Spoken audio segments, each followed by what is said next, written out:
Floating on the evening air, give the sweetest songs of praise. As worship us in yonder church, the gentle voices raise. They sing of bread. When Studietrust came my way, and there was talk about helping the students who have potential but don't have the means, that appealed to me. That appealed to me because that is the kind of life I had experienced.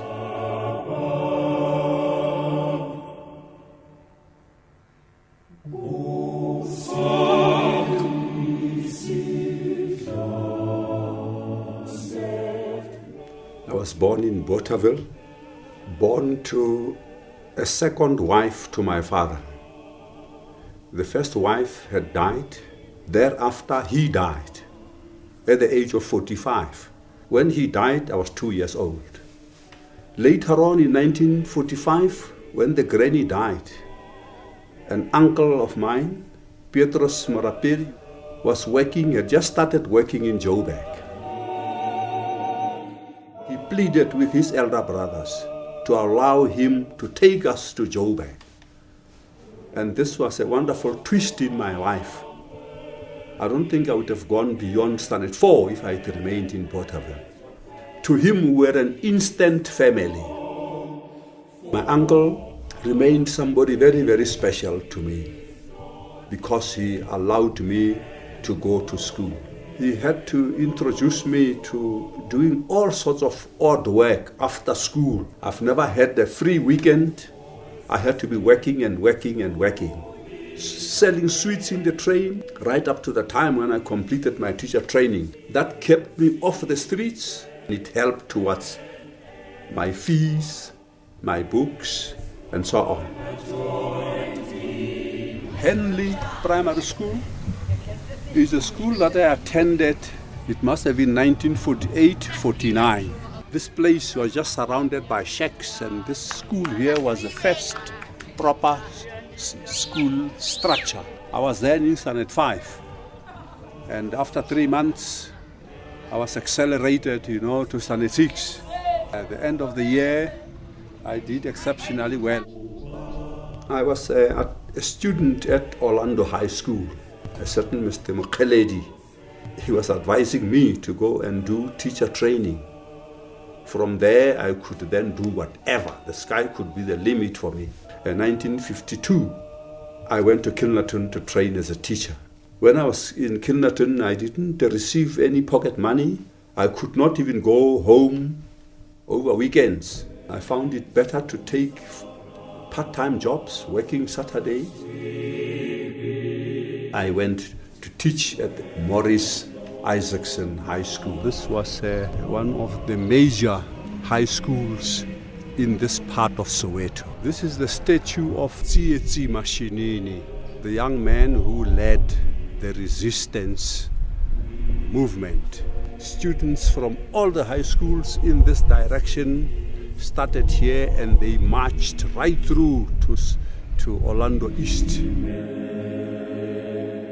There was often a slogan like liberation now, education later.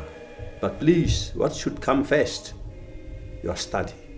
You have got to go and compete with other students, for bursaries and even for positions you are found to be wanting.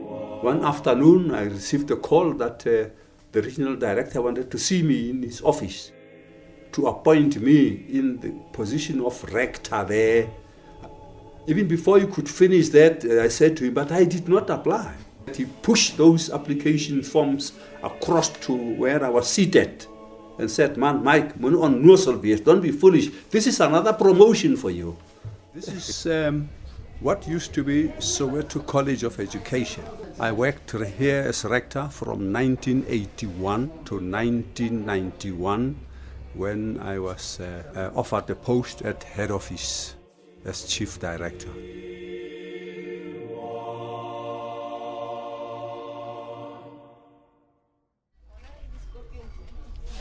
This is where I have lived for very many years. All my 4 children got married here. They were born here. And Mrs. Morapeli, the lady from Kroonstad, Emma Mohomani, in 1958, she had just completed her nursing training. The end of the friendship ended when I led her to the altar. In very many ways, our values were the same. She had also had to work very, very hard to continue with schooling at the secondary school after her father's death.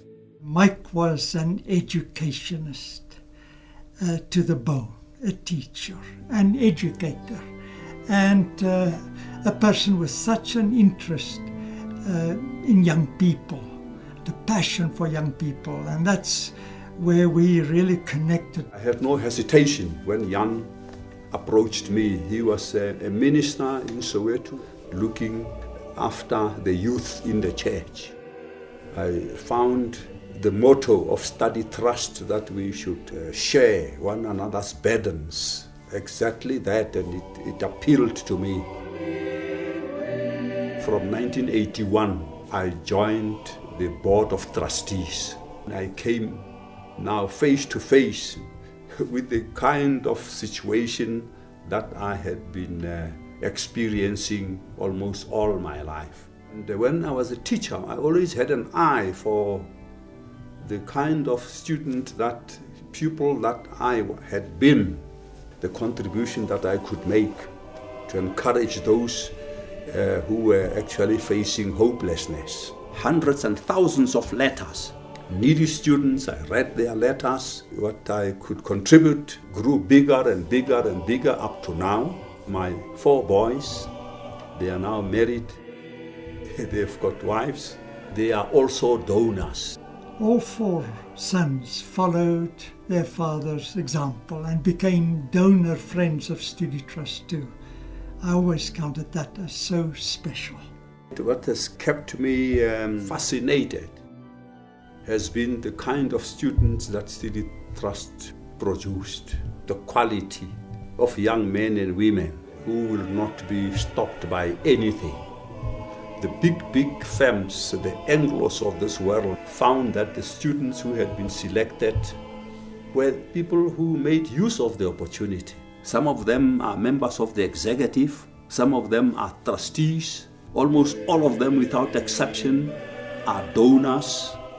There's nothing to beat that. That is nation building, and I think this is service where it is most needed. We got to know Mike as this loyal person, this leader, this person of substance, this very humble person. His guidance over the years, his sincerity, his perspective, his wisdom, a role model. I'm delighted to remain connected, with this service organization, this big family, where the donors, the students, their parents, and the private sector are playing a role. We are just one big family here, working in the same direction, achieving wonderful results. This is almost unbelievable.